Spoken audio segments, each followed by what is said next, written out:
brain. That's a problem. Oh, yeah. Oh, and we are now streaming live on YouTube. So I am going to attempt to be more mindful of the words that come out of my face, but I can't promise.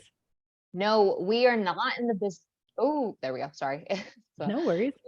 we're not in the business of censoring people. So you can say whatever you want. No, because that's like my inner 14-year-old that makes me feel like every swear word I wasn't allowed to say, now's the time. It is not the time. Now's the time of like every kid that wanted to be on a music video makes me feel like now's my time for that. Also, no. Oh, you're funny. It's a problem. So I see we have some people joining the call. So let us know where you're calling in from. I'm excited. I'm really excited about this. Hello. Hi.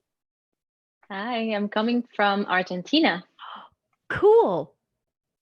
What's the weather in Argentina? It's winter, so it's really damp right now because it kind of feels like it's going to continue raining for a while. So not the best, but at the same time, we're in a full-on, very strict quarantine. So best weather ever to be in quarantine for sure. Right. I've not yet been there, and I keep trying to find conferences to come speak there, largely because everybody I've ever met from Argentina has been the nicest person ever. So I just personally feel like the entire country is all nice people, and I really want to go hang out with nice people. Oh, that's really sweet. I think it's a really nice idea, and I'm gonna take it in my heart. And I'm gonna carry it because I need that today. I mean, everybody's trapped inside, I think, everywhere. So I don't know, maybe I'll just tell myself I'm currently in Argentina and I won't know the difference because I can't go outside either. Love it. Love that. Yes. Where are you currently? Currently, I am in South Florida. Oh, wow. Yeah, Beautiful. so it is 90 something degrees Fahrenheit, and I cannot do the Celsius translation, even though I know this is the only country that is in this format. That is almost 40 degrees Celsius, and it's hot, hot, hot, right? Yes, and very, very humid. So it is also a good time to be locked down in the air conditioning. I'm more grateful for air conditioning. I think this situation has made us all very grateful for heat and air conditioning and toilet paper more than maybe we've ever been. Yes, ever before. I agree. I agree. And for e-commerce. Yes. Although maybe some of us wish there was a little bit less e-commerce. Oh, same here. I'm praying for someone to take the phone away from me for sure. Right? I see a lot of people are joining. I'm wondering if other people are online shopping these days also, if anyone's bought anything super cool. I just keep buying tie-dye, which is not because of quarantine. I know that now it's trendy, but everything in my whole life, tie-dye makes me happy. It's so much my business branding. It's actually on my book cover. It's what I'm known for.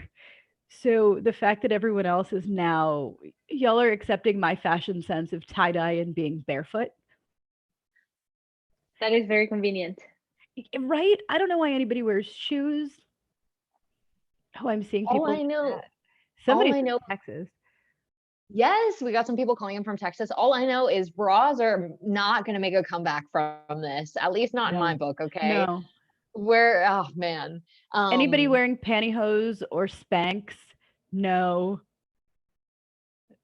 I have to say I did the other day for the summit because I dressed really nice. But that's only because I haven't shaved in a very long time. So I mean, that's another thing. Like, do we know, are the razor companies, have they lost a significant amount of money? Oh, that right? I feel like that's a thing. I also read somewhere, I think it was Walmart, maybe it was Target, one of the stores has said that they're selling more tops than ever, but fewer bottoms. And I feel like what they meant was people are just wearing pajama pants. But in my head, the way I read it was like everybody is dressed like Winnie the Pooh, where they have shirts on and nothing underneath. That's so funny. Which, like, I'm pretty sure is not what's happening. But in my head, I kind of think maybe.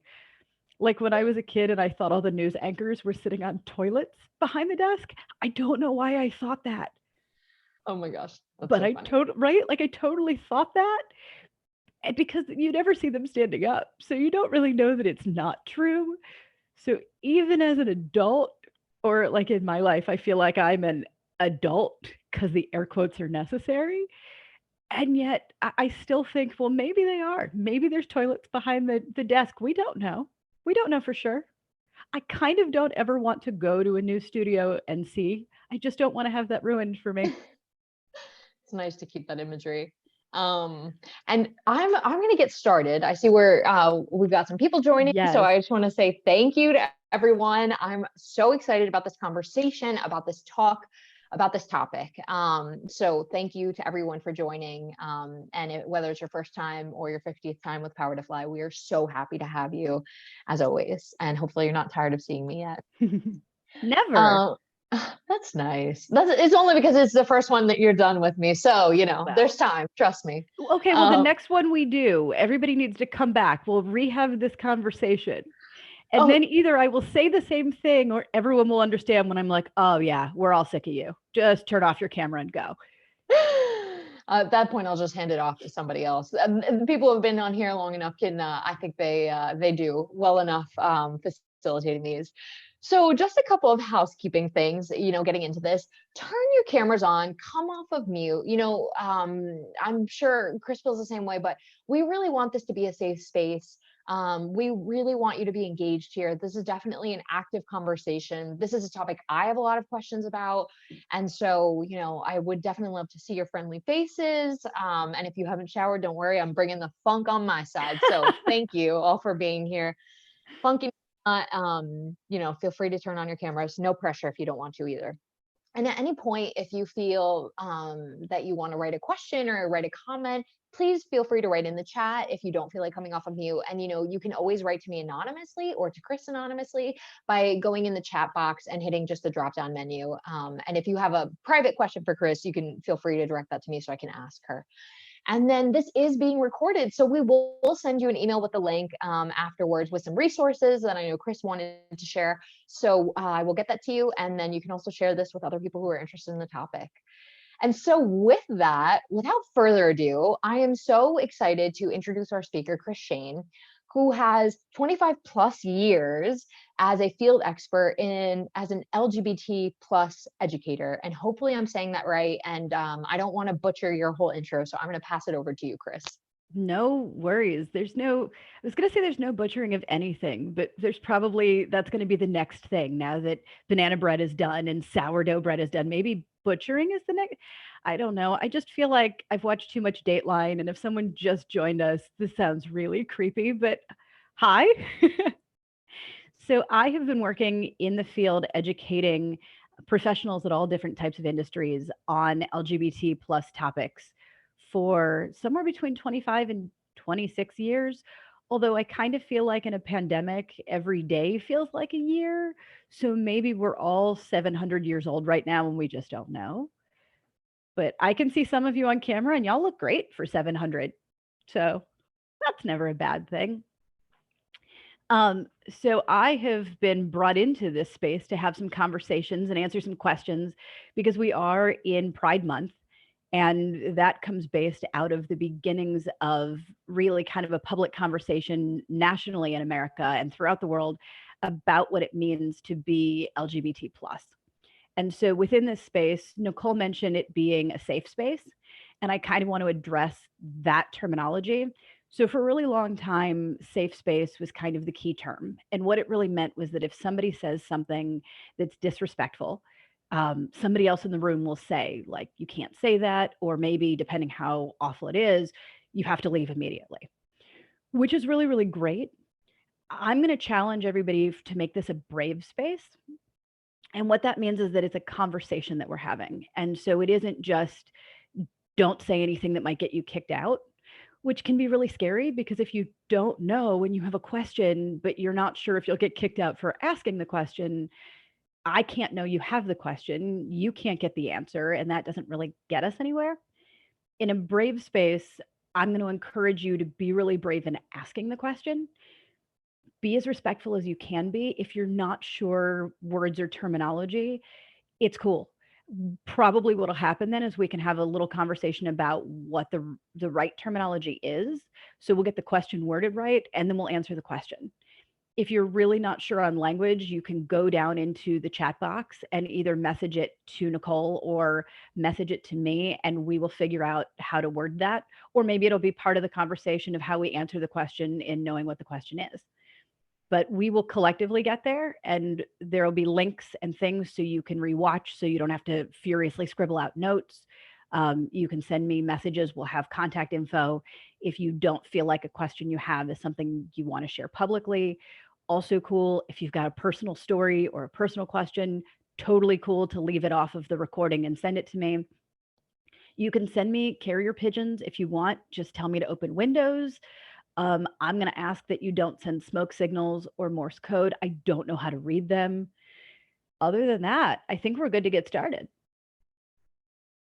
Perfect. And thank you so much for that, Chris. And thank you so much for, letting us think about that in a different way.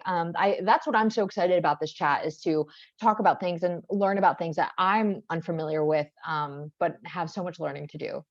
And so with that, these are some of the questions that we got from our community. And so diving right in, what does it really mean to be an ally? I think that's ever kind of evolving. There are some people that feel like they're an ally if they just aren't the negative version of something. Like, am I an ally because I don't say homophobic things? For some people, that's enough. For other people, it's I'm an ally because I don't join the conversation when somebody else says homophobic or transphobic things. But it also is sort of an action. It's not as much a noun. It's not a thing that you just are and you are it once and that's kind of it forever. It's really the active piece of that. So now we're recognizing in the Black Lives Matter movement, like, not being racist isn't enough. You have to be actively anti-racist. And the same really plays in when it comes to the LGBT plus community. Is there's allyship in what all of us are doing right now in having these conversations. There's allyship in taking time away from whatever it is you're working on in your day, or actively not working on, or TV shows that you're watching, or whatever it was. You've stopped your day to come join us here and to be part of this discussion.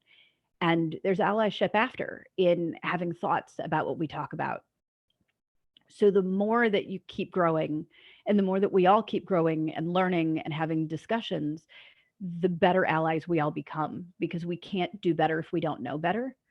And when we know better, it becomes significantly easier to figure out how to do better.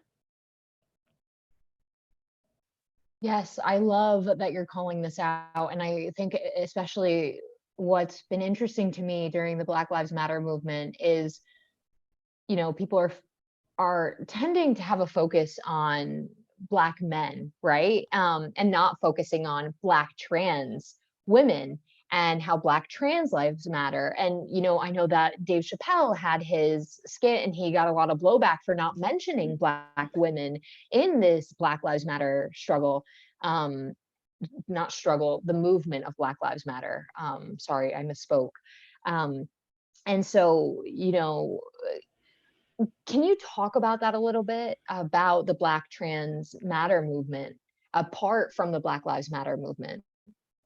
So I'm gonna correct your correction. I think it is a struggle. And the reason for the movement is because there is a struggle. And when we look at the realities of who we are as people, there's this concept of intersectionality, which is a word that Kimberly Crenshaw coined in 1989. And it is the intersection of different aspects of who we are that are within marginalized communities. So being Black is definitely a marginalized community. For men, there's its own piece of struggle, because as a society, we're taught that Black men are somehow animalistic and thus more violent and more dangerous. And it's why so many people have this fear, or the crossing the street when you see a Black man in an alley, or gunning down Black men, because there's this belief that if you don't behave in such a violent way, well, they will be violent. We have to stop that. So we're seeing police gunning down Black men. And we're seeing why that's consistently leading to these horrible videos that we're watching of lives being not lost, but taken and stolen. And we're also now looking at other aspects of intersectionality. So being Black and being a woman is the intersection not just of the struggles of being Black, separate from the struggles of being a woman, but there are ways that those areas intersect. And we're seeing, in addition to that, the struggles of a transgender identity plays in. So now there's the three intersections, and it's leading to increased issues and increased violence. We know that so many of us think about our lives, and we're thinking now that we're especially locked down and people are getting sick of, well, I'm really young and there's things I haven't done yet. And do we need to have a living will? Well, okay, but I'm not, the average life expectancy in the US, I think for white women is something like 82 or 83 years old. And it varies slightly, but that's sort of the general life expectancy. And we think about retirement planning and is there going to be Social Security? For Black trans women in America, the average life expectancy is 35 years old.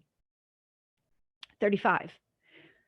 So probably most of us in this conversation are either at or near or past 35. Imagine living knowing that your friends would be gone by now, or you would be gone by now, or every day could be the last day. And it's not medical health related. It's not, a cancer that we don't have the science or the medicine to cure. It's because of the ignorance and the violence. So every time that we have these conversations and every time we're learning about what we can each do to be better, to learn better, to behave differently, we're setting things up to prolong the lives of people in our immediate orbit.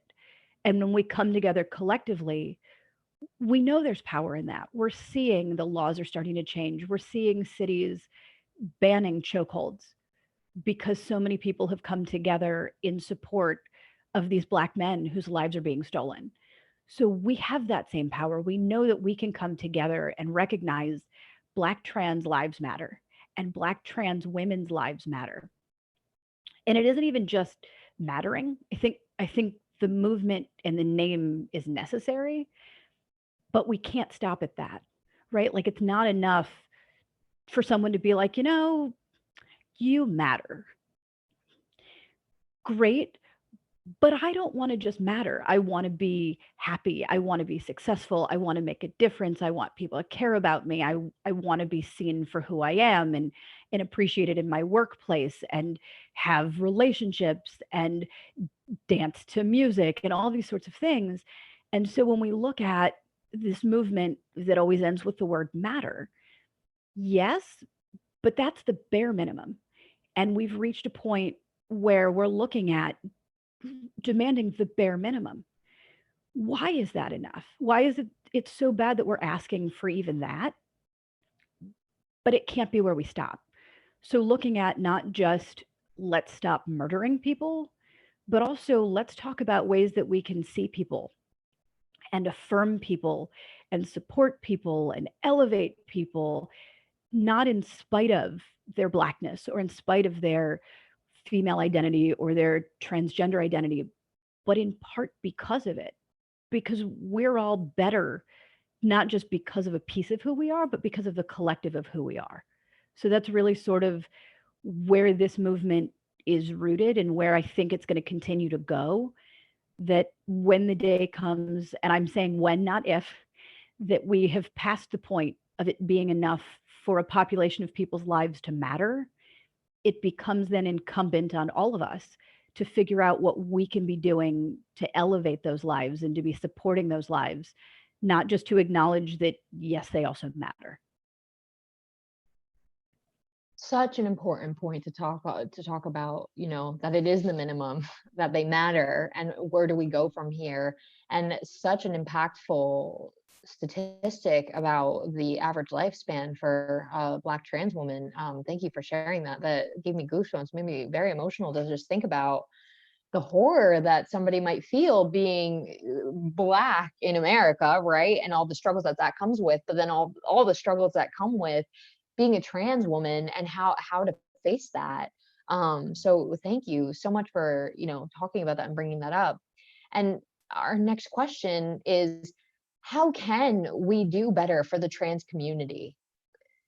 What can we do? Some of it we're doing right now.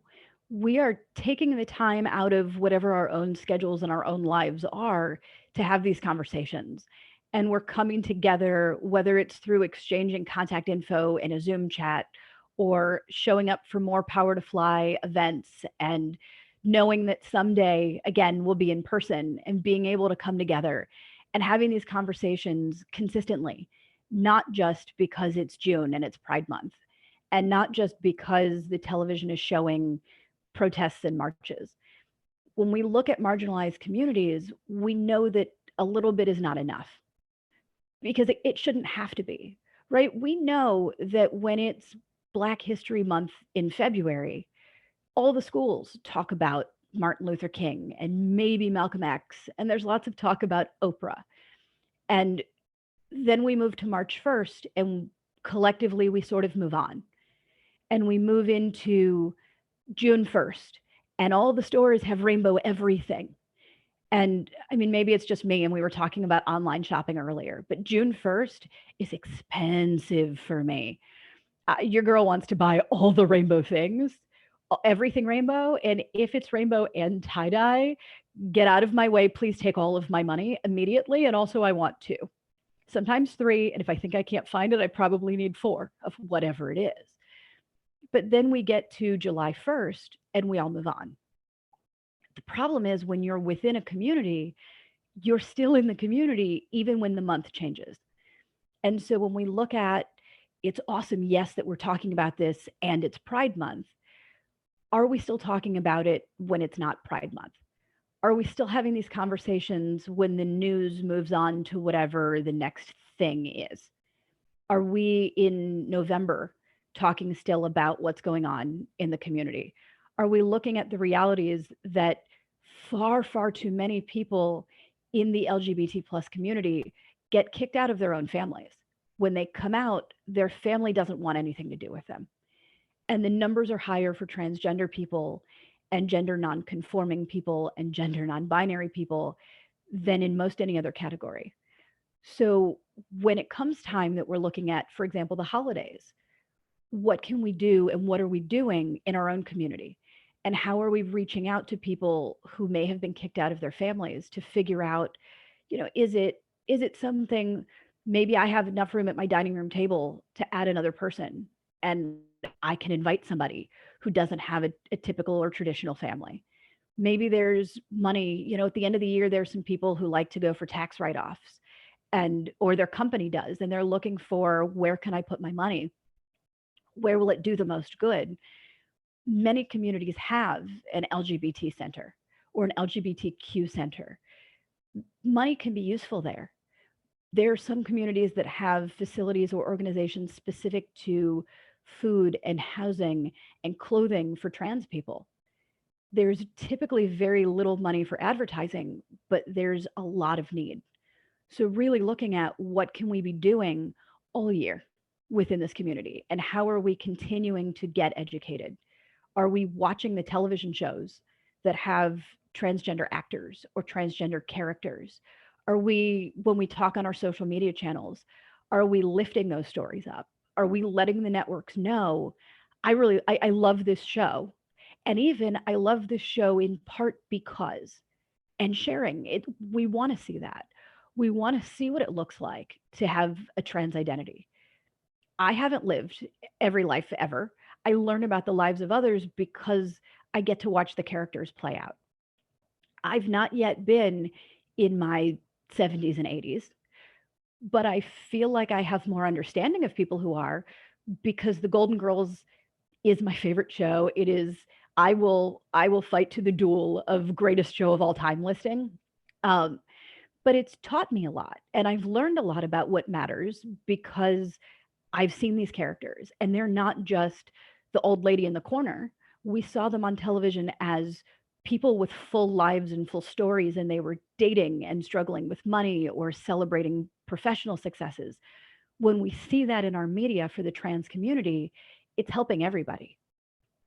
There's an old statistic, and it's probably still accurate, I don't think they've updated in a while, that if a person knows someone gay, they are 11 times more likely to support gay laws and pro-gay equality. And we were initially seeing this, the study was done way back before there was any marriage equality. And we were seeing that really makes a difference for people. And they could understand, I can care about people and I understand the need when I know somebody. So it stopped being, the laws we had for those people, and it became, I want laws that protect my next door neighbor or my friend Steve or my sister Sally, or all these. We understood better. And because statistically there are fewer out transgender people, it's less likely for every single person to know a trans person personally. So when we see them in the media, when we uplift that, when we are retweeting something that Laverne Cox has said, whether it's about the trans movement or just a role that she's played, we're letting others know, not only are we inclusive personally, but we want those stories. We want to see the humanity so that everybody has access to understanding better a life experience they may not otherwise ever engage with. Also, I'm loving in the chat, there's some Golden Girls conversation. I know on YouTube that may not be so visible, but it's there and it makes my heart so happy. Still the greatest show, still watch it all the time. Watched it yesterday. I used to watch Golden Girls with my mom when I was younger, and I loved that show. And you're just such a wealth of knowledge. It is so amazing getting to hear you speak and talk about these issues. So thank you for, being open with us and everything. And I kind of want to ask you about how you got into this work. I mean, you've been in it for a really long time. So how did you get into it? And, what has fueled everything that you've done? Honestly, it was a complete accident. I know that there's probably some, if I had a PR person, they would have some pretty little package story on it. It was a total accident. When I was much younger, there was a Broadway show out called Rent, and Rent had a transgender character in it. And she was a trans woman who was Latina. And I loved the character. I felt like there was something when I was a kid about this character that was so sure in who she was. And I was this kid that, like most kids, just felt really awkward and I wanted people to like me. And I was doing that kid thing where I tried to wear the stuff that other people wore and I wanted to like the TV shows other people liked. And I was trying so hard and I saw this character that was so clearly just her. And I fell in love with the character and I fell in love with the idea that somebody could be so sure in who they were, that they were them just always. And I started thinking, if that character went to my school, would I be her friend? And I didn't know. And I started thinking about, what does that mean about me? Like, what does that say that I know on a stage that she's fantastic and I love her like in the core of my soul? But if she came to my school tomorrow, I don't really know how I would handle that, because then people might think things about me and I want people to like me and then I don't know. And I didn't like that part of myself. And I didn't like that I didn't know. So I started to learn. And the more that I learned, the more I realized there's a whole group of people and a whole population of people and all these laws that actively work to fight against who this character was. And then I started to realize over time, oh, it's not just a character. This is actual people. This is a character portraying real people. And I grew up in small town Ohio. I wasn't, stupid as a human, but I was completely ignorant to the realities of other people's life experiences that didn't happen around me. And so I started to volunteer. And the more I volunteered, the more people I met. And then it became less about a character or less about sort of a cause or a movement and more about people and individual people. And the person who was literally marching next to me at an event, who I knew really liked macaroni and cheese, but only Kraft brand, not Velveeta brand. And these little details that are just what make us human. And, and it was the person who was online and doing activism work because she was in a wheelchair and she couldn't get out to marches easily, but also was trans identified. And then I started realizing the intersectionality piece of things. I think we spend so much time seeing people as one thing, and we miss that there's this intersection of all the things that make us who we are. And so a transgender person can be transgender and also Black, or also Latinx, or also in a wheelchair. There are transgender people who have autism, and transgender people with cancer, and transgender people who are owners of major companies. And some like black licorice, and other never eat the black jelly beans.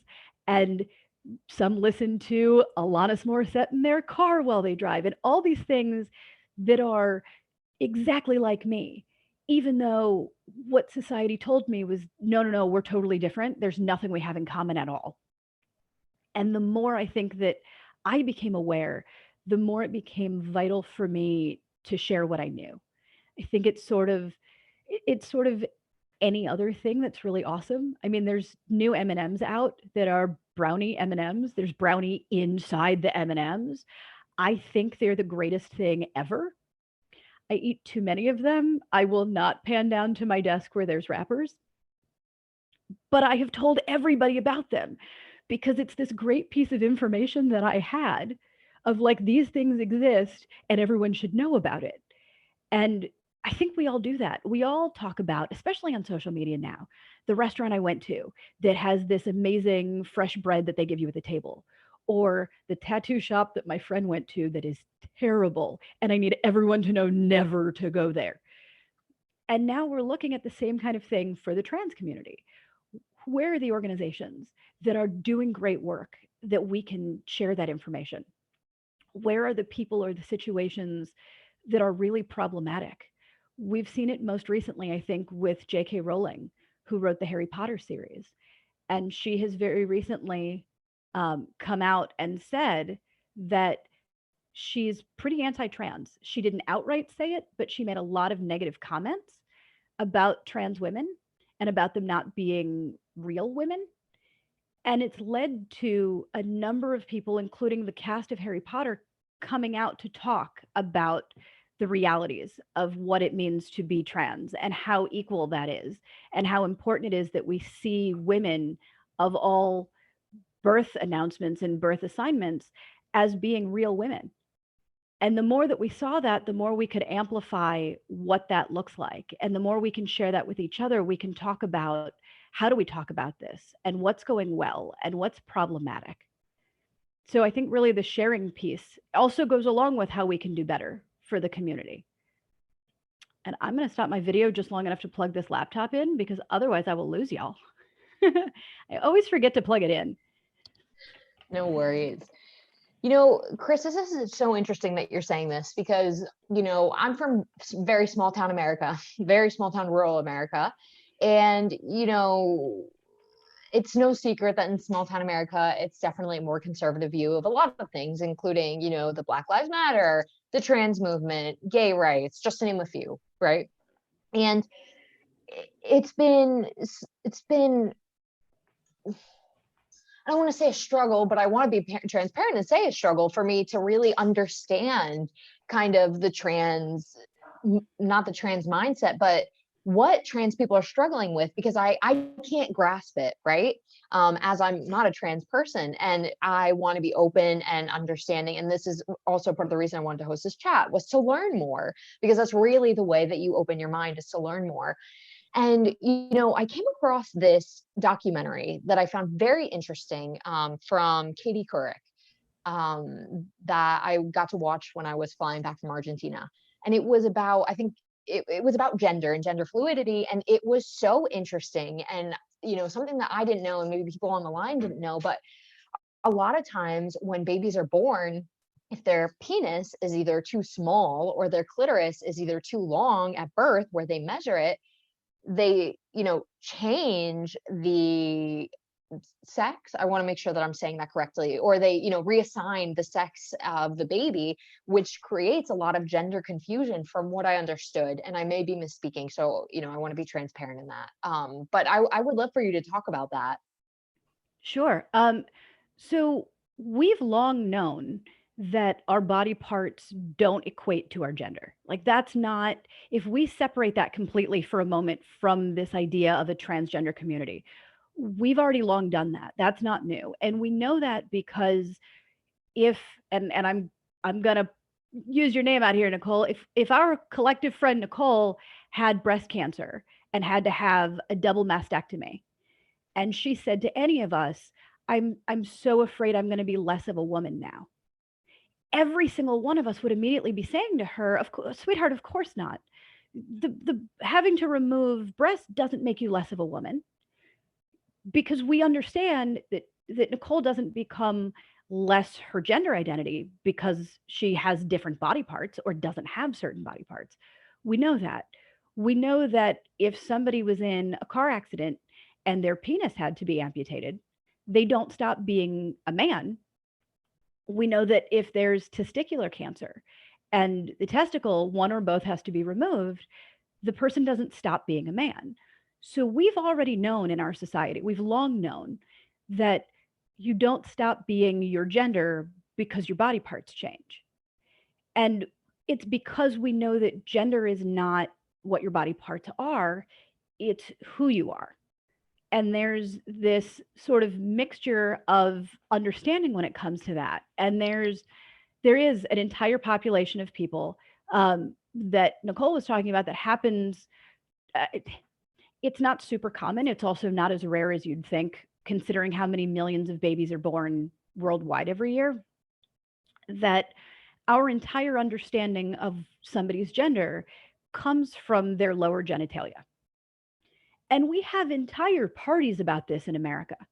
We have entire parties that are called gender reveal parties, which, first of all, it's a sex reveal party. It's not a gender reveal.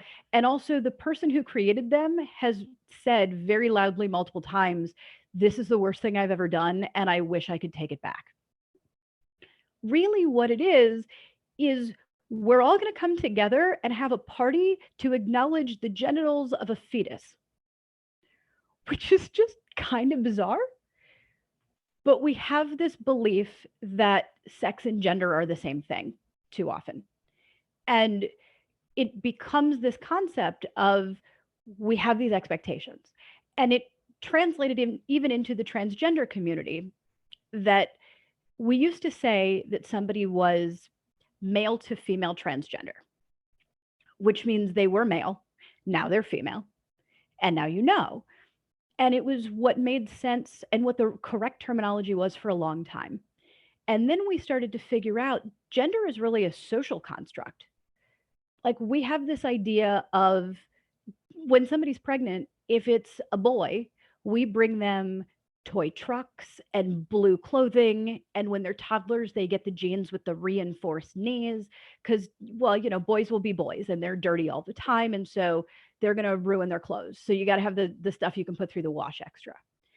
If the baby is going to be a girl, we buy lots of pink clothing and everything is very lacy because they're, girls are going to be much more gentle. Except why? There's no actual reason behind that. There's no biological belief that little girls are biologically opposed to trucks, or that little boys are actually medically allergic to lace. That's not really a thing. But we have this idea of what a gender should look like and what people of a gender should behave like. What we've realized because of that is that when we said someone was male to female transgender, we were getting it really wrong because they weren't ever male. We just didn't know. So if I go to a party with Nicole and I can't remember her name, and I tell someone at the beginning of the party, this is my friend Naomi. And the whole time at the party, maybe she doesn't know whether she can say anything, and so she doesn't correct me. And more and more people are saying, oh, meet Naomi. Oh, this is Naomi. Oh, Naomi's over here. Hey, Naomi, come over here. I brought you something. At the end of the party, if somebody comes in and says, actually, this is Nicole, she wasn't Naomi, who's now Nicole. She was always Nicole. The rest of us just didn't know it. So it wasn't, so then it becomes, we know not to say, this was Naomi, who's now Nicole. Maybe we say like, oh, this is Nicole. We thought she was Naomi. And when we do that within the transgender community, instead of now saying male to female transgender, we realize they were never male. We just didn't know as a society or as a collective. So now we say assigned male at birth, which acknowledges that this is a person who was given one gender designation that is not their gender identity, but it also doesn't make it as if they used to be one person and now they're a different person. So now you'll see it on paperwork as either assigned male at birth, or maybe it's abbreviated or said AMAB, or assigned female at birth. So you'll see that written out, or you'll see it said as AFAB. So sometimes a person in a community will be having a conversation and they'll say something to the effect of, well, I was going to this party and, oh, I don't know if you know, I'm AFAB. And when I was going, I had to worry about the safety of this. That's the person letting you know they're transgender identified and they were assigned a different gender at birth, even though what we know is that transgender people have always been exactly who they are. It's the rest of us who didn't know. And that typically happens because children are really honest. They don't know anything about society when they're little until we teach them. So they don't have any idea. It's why there's, the TV show Kids Say the Darndest Things. It's why every kindergarten teacher knows way too many personal details about the parents of the kids in their classes, because kids don't know that there are things you're not supposed to say or do. So it's why little kids put their fingers in their noses in public, because they don't yet understand that society doesn't think that's okay. We know that kids understand gender of themselves at about 18 to 24 months old. So they start to get a sense of who they are way back then. And normally they'll say something about it because they don't know. And a lot of times the question becomes, how do I know if my kid is transgender or if they're just playing? Because yesterday my kid wanted to be a puppy because she watches Paw Patrol. How can I tell the difference? A lot of the difference in that is really persistence. Because Paw Patrol is fun for this moment. And then Doc McStuffins comes on and now the kid is a vet instead of a dog. That's just role playing. But if the child is consistently saying like, no, mommy, I'm a boy. No, I'm a boy. We know that there's something more. We know that that needs to be further explored. Sometimes though, parents don't hear it or they don't know and they correct their kid. Sometimes they get mad, especially with little boys and who we think are little boys because of our society construct of gender. Heaven forbid a little boy picks up a doll or wants to wear a dress. Tomboys are okay, but we can't have these boys because people will think all these things. And if you tell a kid something is wrong enough times, they'll stop talking about it, which is great sometimes. Like the kid that says a swear word, we don't really need them to understand why they shouldn't say it. We just really, really need them to stop saying it in the grocery store. Good God, stop saying that word. Everyone is looking at us. Please stop saying that word. It's great. We also know that if a kid is talking about gender or they're saying things like, when is the fairy going to come turn my penis into a vagina? When am I going to get my girl body? We know that if the parents are consistently saying like, oh, well, that's stupid, or stop saying these things, or the kid gets put in timeout or spanked every time, they'll stop saying it. It doesn't stop being who they are. So sometimes we get adults who come out, for example, Caitlyn Jenner, who in her story, when she had, I think something like 18 million people watched her first interview. And a lot of what happened with that was the storytelling of every transgender person. Every story was related to, I knew who I was really young. I fought it really hard. I knew it wasn't okay. I was afraid people wouldn't love me.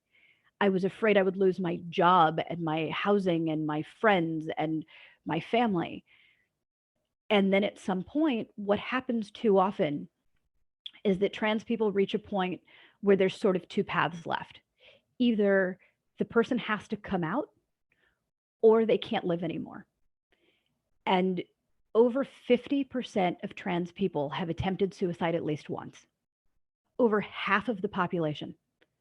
There are millions of transgender people in the world right now.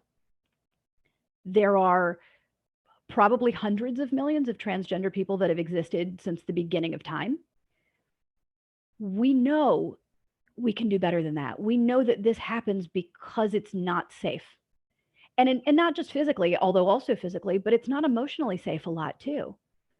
We know that in New York City, where there's a huge youth homeless population, the majority of youth homeless people are so because they are LGBT plus identified.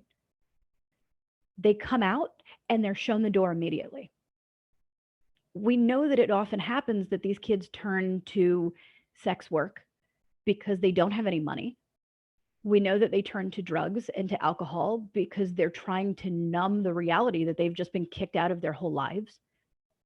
And we know it leads to a lot of violence and a lot of assault, a lot of rape, and a lot of death by suicide, because how can anybody survive indefinitely when they can't be themselves? I mean, earlier we were talking about being in a pandemic and how we never want to wear real bras again, or pantyhose again, or shoes that pinch our feet, because it's awful. And because when we're in our homes, we get to be ourselves. There's a large number of people in this conversation right now, and very few are on camera, because we don't have to be, because all we want to be is who we are. I hate coming on camera unexpectedly, because probably I haven't washed my hair and I'm probably in pajamas, because if you don't tell me you have to be able to see me, I'm not putting on real clothes. I have forgotten what makeup looks like because I can, because who I am in my own space doesn't always fit with societal expectations of being a woman. But for that, it just means maybe I have to spend 20 minutes doing some sort of hair and makeup and putting on clothes that are uncomfortable. What do you do when it's not just what's uncomfortable and you can't wait to get home and take your bra off, but when you want to take everything in your whole being off, because who your brain knows you are is not who your body is, and that doesn't fit with what society expects. Somebody in the chat said, I was taught in gender studies, gender is between the ears and sex is between the legs. Absolutely. It's a really, really good way of thinking of it. I kind of go with sex and sexuality because we equate a lot of times sexual orientation and gender. We put them in one group only because it's such a marginalized community that there's sort of safety in numbers, but they're different. So sexuality, which would be gay or lesbian or bisexual or pansexual, is who you want to go to bed with. Gender identity is who you want to go to bed as. And gender expression is what you want to wear to bed. So we decide our own gender expression based on the clothing that we wear. So for some people, they see, for example, femininity as having an ample bosom. And yes, those are my Golden Girls words, and y'all can just deal with it. Love the show. And so they're push-up bras. And it's a thing that a woman wears, not because it's comfortable, but because the way that she's expressing her gender is by having a bigger bust line. There are underwear that have butt pads in them, because for some people, the way they're expressing their body is through curves, whether they're natural or enhanced in one way or another. There are people who have facial hair. There are people who wear, leather. There are people who wear lace and sparkles. All of those are the way that we're showing the world our gender expression. And so there are some people who are gender non-conforming which is that the way they express their gender doesn't conform to society's expectations. So maybe you see somebody who looks like a man, who identifies as a man, who was assigned male at birth, and who wears a pink dress to the party. That's related for that person only to their gender expression. This is the way they're expressing who they are. And it's non-conforming because it doesn't conform to society expectations. We see drag queens a lot. RuPaul's Drag Race is on. There are, I mean, everything right now in a pandemic is pretty closed, but there are brunches, drag queen brunch and drag queen bingo. Drag queens are awesome. It's entertainment. It's the way that we dress up for Halloween, which is very different than a transgender person who is just themselves. So it's the difference between when you go for Halloween to a party dressed like Tina Turner, which is, you know, the big sparkly dresses and, you know, the specific style of hair because you're there in a costume, is very different from who you are when maybe you go to a business meeting, even if you're also wearing a dress to a business meeting. One is for entertainment, the other is who somebody is. And sometimes those get confused, or sometimes people think it's all just an illusion and trans people are trying to trick us. They're not. It's truly who they are, and living as they are is no different than any of us making fashion choices or dating choices or life choices because we are whoever it is that we are. It's all sort of under that same umbrella. Thank you so much for that really thorough explanation. And somebody messaged me privately in the chat and said that they didn't know that either, the thing that I started with. So I felt a little bit better about asking that. One, because I was happy to know that I wasn't the only one who didn't know that, but also, you know, just trying to create that brave space for people. Yes, and trying to be transparent. Awesome. I will tell you, every friend I have that's had children, and most of my friends have them, I ask them, when you're going through all your birthing classes, is there a conversation the doctor has with you about what happens if your child is born with ambiguous genitalia? I've almost never had anyone tell me that they've had a conversation about that. And it's not in most parenting books, but it happens. And it's a really tricky thing because labor and delivery is difficult. It's difficult physically. It's really difficult emotionally. The hormones are going, there's a lot going on. There's a lot of people in the room. All the things are happening all at once. And then sometimes the doctor says like, oh, there's something that's wrong with your baby and we can fix it right now. Should we fix it? And of course you're like, yes, fix my baby. And maybe you never even think about it again. For most people, it's not a secret they're keeping from their child. It wasn't a conversation. The doctors are supposed to know the best thing to do. It's why they're there. They're the doctors. We don't know. We're not doctors, most of us. And they don't know. And the kid doesn't know. And maybe at some point that child discovers or feels like, why don't I match? Why does my brain not match my body? And it's in part because we're assigning a gender to a child before we know the child. So we can know for the first 2 years of life, we can know the sex of a child because we can know what their genitalia looks like. We can do blood testing to see what their chromosomes say. We don't know the gender of a child until they're at least 2 years old. And depending on the type of household they live in and whether what they say is being heard, we may not know the gender of a person until, I think Caitlyn Jenner was in her mid-60s, something like that when she came out. So we didn't actually know her gender for the first 60-something years of this human being's life. It's kind of an amazing, all the things we can know about a person and the things we assume we know about a person that may not be at all accurate. So true. And you are just it's awesome to get to listen to you and learn so much from you. So thank you. We have about 10 minutes left. And so, you know, I want to open the floor to anyone who might have a question. Feel free to ask. You know, I'm not the most well-versed, as you can see, in this area. And so, you know, I'm hoping that, you know, you can feel comfortable asking any questions, because knowledge is power, and that's how we do better, and that's how we move forward and support these groups that need support and advocacy. So well, and it's thank awesome you. not to know.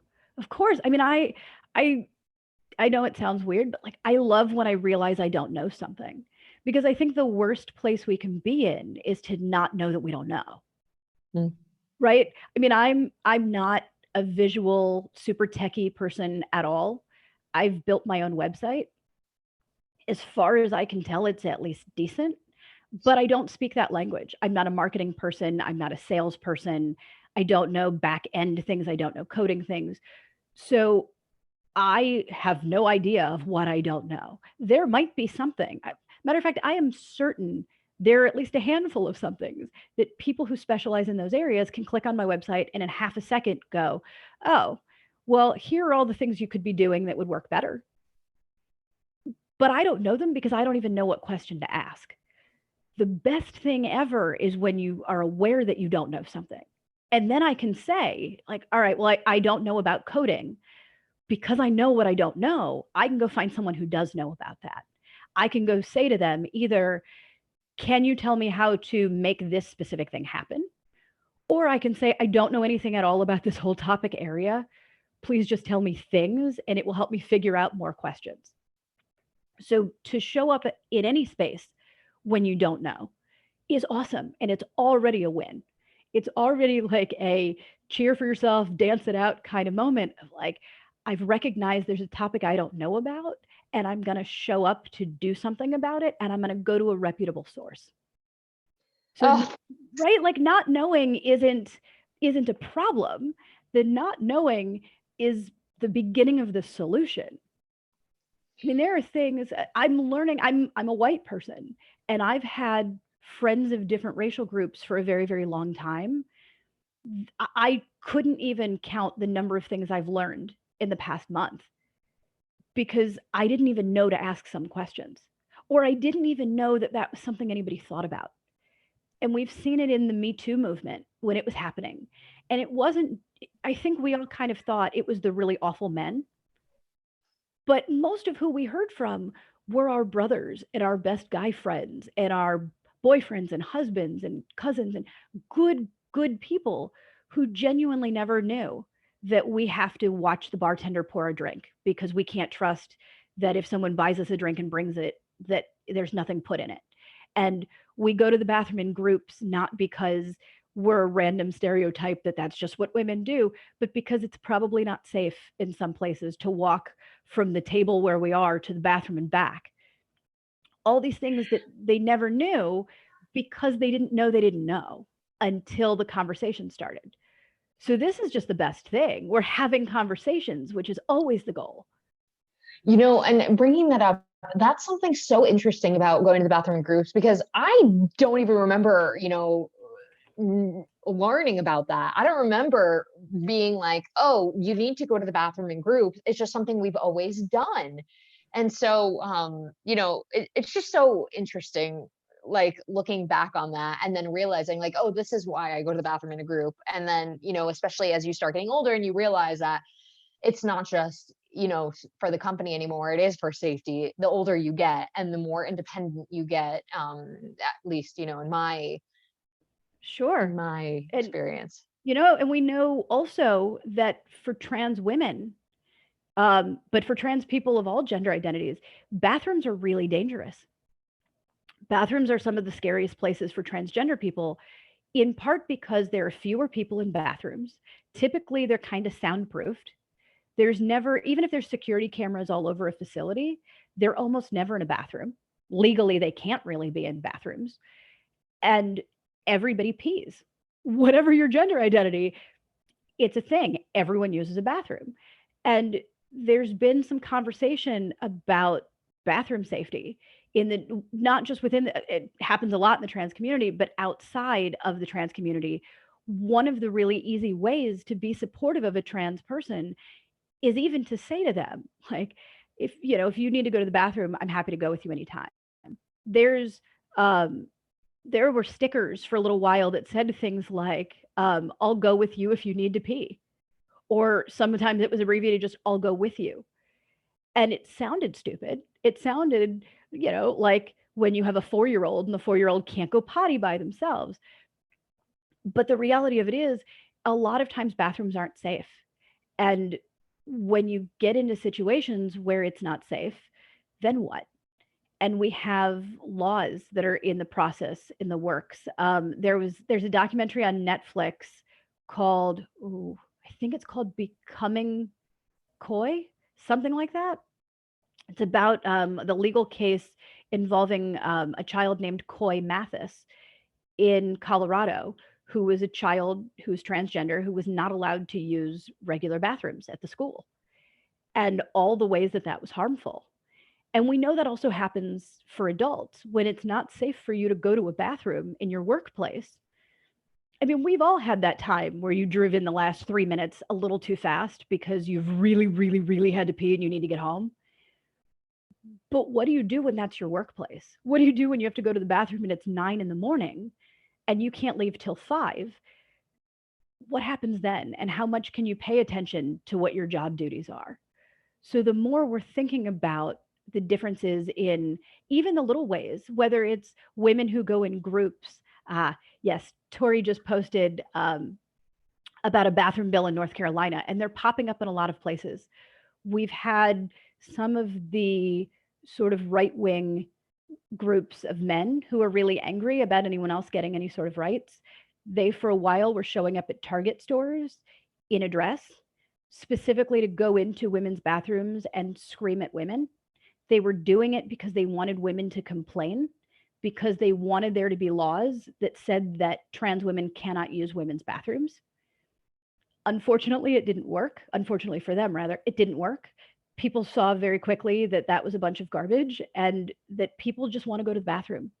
There's never been any cases of anybody who's ever been assaulted in a bathroom by a transgender person.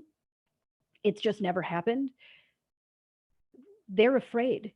They're afraid in bathrooms. They're trying to get in and out as quickly as possible, to use the restroom, wash their hands, and go. They're not in there assaulting children. Nobody's trying to corrupt anybody. The idea that anyone's trying to convert anybody is really comical. If it was possible to be converted to transgender, it would mean it would be possible to be converted to not transgender. And most trans people have tried so hard to not be who they are. If it was possible, somebody would have figured it out by now. There's conversation in the chat. Someone is saying, as an LGBTQ plus person, I've never been so ashamed and disgusted of my home as in North Carolina. It was a total nightmare. We're seeing that happen. And sometimes when we don't know what else to do as an ally, we can share the news stories, and we share them with comments. We share them so that the people in our lives from the small towns we grew up in, or the ones we live in now, let them see what's happening and speak up about it. I'm seeing this. I'm disgusted by this. Everyone should have the right to go to the bathroom. And leave it. And monitor the comments. Be mindful of people who want to have conversations. And if you're not the one who can have the conversation, that's cool too. There's plenty of times where people have asked me things and I've just said, you know what? I'm not the right person. I know that this is wrong. I'm not the one who can best articulate why. Let me tag my friend who can. Let me send you the link to a website. I've had businesses call me to come in and train their staff because they know that there's a problem, or there could be a problem, or maybe there's a legal thing and they're not quite sure why. They just know they want to do something different. It doesn't have to be, you know, all the things and you're an expert before you speak up. You can just acknowledge it's not okay. There are plenty of white people at the Black Lives Matter marches holding up signs that Black Lives Matter, wearing I Can't Breathe t-shirts, not because they know the entire history of racism in America, but because on a fundamental level, it is not acceptable for Black people to be getting murdered. Sometimes just saying that is enough to start the conversation, or to send more links for reputable sources. Send people to me. I never mind. I'm happy to have the conversations, sometimes for hours and days and months. It's what I'm here for. It's what we're all doing collectively. It's what we were doing when men were saying, you know, the Me Too movement, I don't really get it. We were saying like, oh, let me jump in and share my own story, or let me jump in and link you to somebody who's on the front lines of this work, or to my gender studies class readings. All of that, when we're coming together, we don't have to be the experts. we're just intelligent enough to know we can find experts and refer people to them. Definitely. Thank you so much, Chris. And I'm really sad because we have to cut off here, unfortunately, because this has been such an amazing conversation. I've learned so much in this time. And, for everyone on the call, we will have Chris back to talk about this topic later in July. So I just want to say thank you to everyone on the call, for being here. And I want to thank you, Chris, for being here and talking about this. And I will share her information in the follow-up email and some resources as well that Chris has shared with me. So I want to say thank you to everyone. And I hope you have a safe day and go advocate. Yes, please. Yes.